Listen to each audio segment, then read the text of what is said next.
Hey, welcome to the Cooking for Man channel. Today we're going to be doing some cookies. Always excited when I do cookies. I get excited when I eat cookies. Also, it's a bit of a treat. Even if I know there's no sugar or not really nothing in there, it's all good for you, but eating cookies is always fun. So I'm going to start with 2 cups of dates, which I'm going to cut in small little pieces. The reason why I'm doing that, it's because the dates are generally fairly dry and it's a lot easier to get them softer when they're cut in small pieces. Plus, you can get them in all your cookies. So first thing I'm going to do is I'm going to use some baking powder that I'm going to put in there. It's going to be only 1 teaspoon, and I'm going to put 1 cup of water. And the reason why I'm doing that is I just want my dates to be a bit softer, and then when they go into the cookies, they're a lot tastier. So you can or you don't have to do that, doesn't matter. You do that first, and then you let that sit for about 5 minutes, and that's at least 5 minutes. That's what you'll get the best result. The next thing I'm going to do is I'm going to put in my coconut oil. I'm putting a full cup of coconut oil. You can do it half a cup, but a full cup makes them a bit more chewy. 2 eggs. After the 2 eggs, I'm doing the crushed ginger, 1 teaspoon.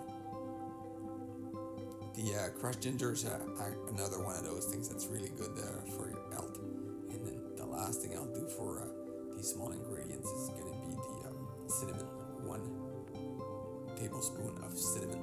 Same thing again, if you can put up to 2 tablespoons of cinnamon, that will also work. For my oatmeal, I'm going to do 4 cups. I'm going to mix it as I go, so I'm going to do a bit and then add a bit more until everything is all mixed together. The important things to note is when you're mixing, just take your time. The oatmeal will actually suck up some of the moisture, and eventually you'll get to the right texture. Once I got all my oatmeal in, the last thing I'll do is I'll put my maple syrup in there. And I do that last because I find that the taste comes out a bit more when I do it last. I don't know why. And that's the last thing I'll do. Once that's done, I'm going to put that in the fridge for a good 10 to 15 minutes, and then my texture is going to become a bit harder, and it's going to be a lot easier for me to do my cookies right after that. So the first thing I'll do is before I do my cookies, I'm going to prep a plate. I'm going to put some parchment paper on it. I do that because it's a lot easier to clean.